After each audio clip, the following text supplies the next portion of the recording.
منقول ہے کہ بغداد میں ایک شخص بہت بڑا عالم تھا اور لوگ حصول علم اور اصلاح کے شوق میں اس کے پاس آتے جاتے تھے۔ ایک مرتبہ اس نے حج بیت اللہ اور روضہ رسول صلی اللہ علیہ وآلہ وسلم کی زیارت کا قصد کیا تو اپنے طلبہ کو بھی ساتھ چلنے پر آمادہ کر لیا اور ان سے عہد لیا کہ وہ اللہ تعالیٰ پر توکل کرتے ہوئے چلیں گے۔ دوران سفر یہ لوگ جب ایک گرجا گھر کے قریب پہنچے تو گرمی اور پیاس کی شدت سے نڈھال تھے۔ طلبہ نے عرض کیا، اے ہمارے استاد گرامی، ہم دن ٹھنڈا ہونے تک اس گرجا کے سائے میں آرام کر لیتے ہیں، پھر انشاءاللہ عز و جل دوبارہ سفر پر روانہ ہو جائیں گے۔ استاد نے کہا، جیسے تمہاری مرضی۔ چنانچہ یہ لوگ اس گرجا کی طرف چل دیے اور اس کی دیوار کے سائے میں پڑاؤ ڈال دیا۔ گرمی سے بحال لوگوں کو سایہ نصیب ہوا تو وہ جلد ہی نیند کی آغوش میں چلے گئے، مگر استاد نہ سویا۔ وہ انہیں سوتا چھوڑ کر وضو کے لیے پانی کی تلاش میں نکل پڑا۔ اس وقت اس کے ذہن میں صرف ایک ہی خیال تھا کہ کسی طرح پانی مل جائے۔ ابھی وہ گرجا کے سائے میں پانی تلاش کر رہا تھا کہ اس کی نظر ایک کم سن لڑکی پر پڑی جو چمکتے ہوئے سورج کی طرح خوبصورت تھی۔ اس پر نگاہ پڑتے ہی شیطان اس استاد پر غالب آیا اور وہ لڑکی اس کے دل و دماغ پر چھا گئی۔ وہ وضو اور پانی کو بھول کر اس لڑکی کی فکر میں لگ گیا۔ اس نے آہستگی سے گرجا کا دروازہ کھٹکھٹایا تو ایک راہب باہر نکلا۔ اس نے پوچھا، تم کون ہو؟ اس نے اپنا تعارف کروایا کہ میں فلاں عالم ہوں، اور راہب نے پوچھا، اے مسلمانوں کے فقیہ، کیا چاہتے ہو؟ جواب دیا کہ اے راہب، مجھے گرجا کی چھت سے ابھی ایک لڑکی دکھائی دی تھی، وہ تمہاری کیا لگتی ہے؟ راہب نے کہا، وہ میری بیٹی ہے، مگر تم اس کے بارے میں کیوں پوچھ رہے ہو؟ استاد نے کہا، میں چاہتا ہوں تم اس کی شادی میرے ساتھ کر دو۔ راہب بولا، ہمارے دین میں ایسا کرنا جائز نہیں، اگر جائز ہوتا تو میں اس سے پوچھے بغیر اسے تمہاری زوجیت میں دے دیتا، حالانکہ میں نے اپنے آپ سے عہد کیا ہے کہ اس کی شادی اسی کی پسند سے کرواؤں گا۔ میں اسے تمہارے بارے میں بتاتا ہوں، اگر وہ تمہیں اپنے لیے پسند کرے تو میں اسے تمہاری زوجیت میں دے دوں گا۔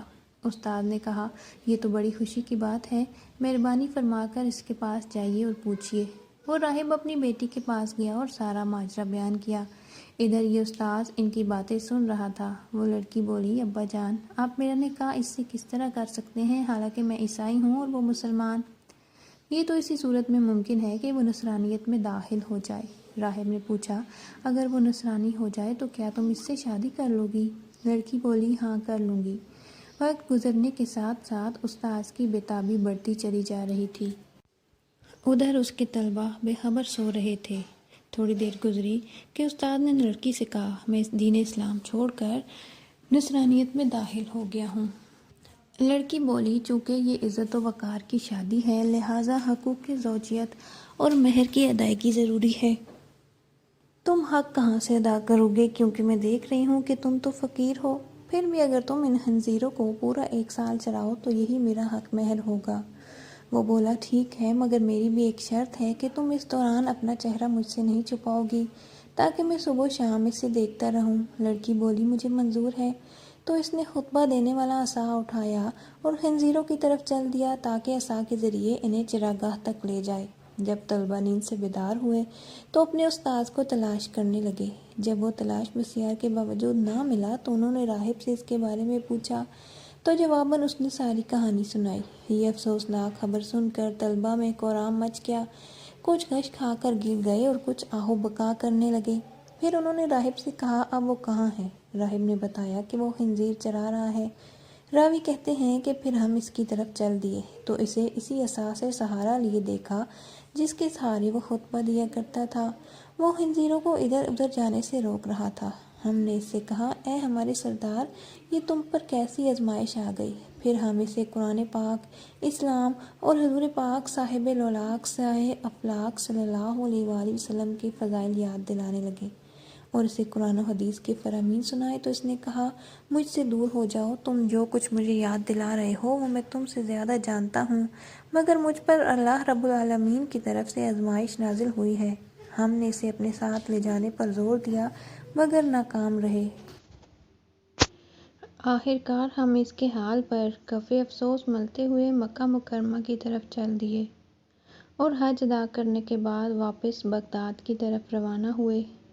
جب ہم اسی مقام پر پہنچے تو ہم نے ایک دوسرے سے کہا، آؤ دیکھتے ہیں اس پر کیا گزری۔ شاید وہ نادم ہو کر اللہ عز و جل کی بارگاہ میں توبہ کر چکا ہو اور اپنی حالت سے لوٹ آیا ہو۔ ہم اس کے پاس پہنچے تو اسے اسی حالت پر پایا کہ وہ خنزیروں کی دیکھ بھال کر رہا تھا۔ ہم نے اسے سلام کیا اور نصیحت یاد دلائی اور قرآن پڑھ کر سنایا، مگر اس نے کوئی جواب نہ دیا۔ ہم ایک بار پھر حسرت زدہ دل لیے واپس ہو لیے۔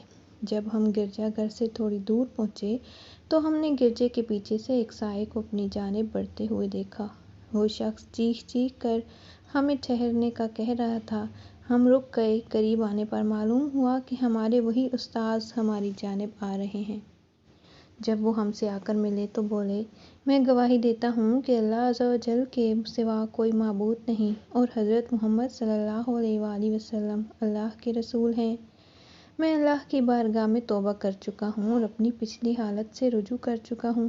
یہ آزمائش میری ایک ایسی خطا کے سبب تھی جو میرے اور میرے رب کے درمیان تھی۔ اس نے میری اس خطا کے سبب مجھ پر عطاب فرمایا۔ یہ آزمائش جو تم نے دیکھی وہ اسی سبب سے تھی۔ ہم اس پر بہت خوش ہوئے اور بغداد لوٹ آئے اور ہمارے استاذ پہلے سے زیادہ عبادات اور مجاہدات میں مصروف ہو گئے۔ ایک دن ہم ان کے گھر پر ان سے علم دین حاصل کر رہے تھے کہ ہم نے ایک عورت کو دروازہ کھٹکھٹاتے دیکھا، تو ہم باہر نکلے اور پوچھا کہ اے خاتون کیا کام ہے؟ اس نے کہا، میں شیخ سے ملنا چاہتی ہوں، ان سے کہو فلاں راہب کی بیٹی آئی ہے اور آپ کے ہاتھ پر مسلمان ہونا چاہتی ہے۔ تو شیخ نے اسے اندر آنے کی اجازت دے دی۔ وہ گھر میں داخل ہو کر بولی، اے میرے سردار، میں آپ کے ہاتھ پر مسلمان ہونے آئی ہوں۔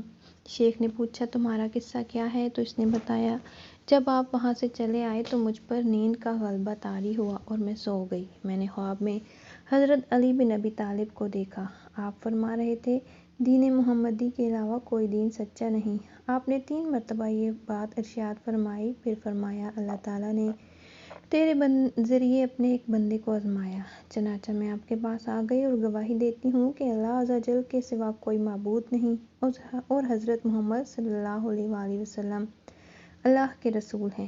شیخ اس عورت کے اپنے ہاتھ پر مسلمان ہونے کی وجہ سے خوش ہوئے، پھر انہوں نے اس سے اللہ کے رسول صلی اللہ علیہ وسلم کے دین کے مطابق نکاح کر لیا۔ جب ہم نے ان سے اس خطا کے بارے میں پوچھا جو ان کے اور اللہ کے درمیان راز تھی، تو انہوں نے بتایا کہ میں کسی جگہ سے گزر رہا تھا کہ ایک نصرانی آ کر مجھ سے لپٹ گیا۔ میں نے اس سے کہا، تجھ پر اللہ کی لعنت ہو، مجھ سے دور ہو جا۔ اس نے پوچھا، کیوں؟ تو میں نے کہا، میں تجھ سے بہتر ہوں۔ تو نصرانی میری طرف متوجہ ہو کر بولا، تمہیں کیا پتہ تم مجھ سے بہتر ہو؟ کیا تم جانتے ہو تمہارا اللہ کے نزدیک کیا مقام ہے کہ تم یہ بات کہہ رہے ہو؟ پھر مجھے بعد میں خبر ملی کہ وہ مسلمان ہو چکا ہے اور کامل مسلمان ہو کر عبادت گزار بن چکا ہے، اور مجھے میری خطا کے سبب وہ سزا دی گئی جو تم دیکھ چکے ہو۔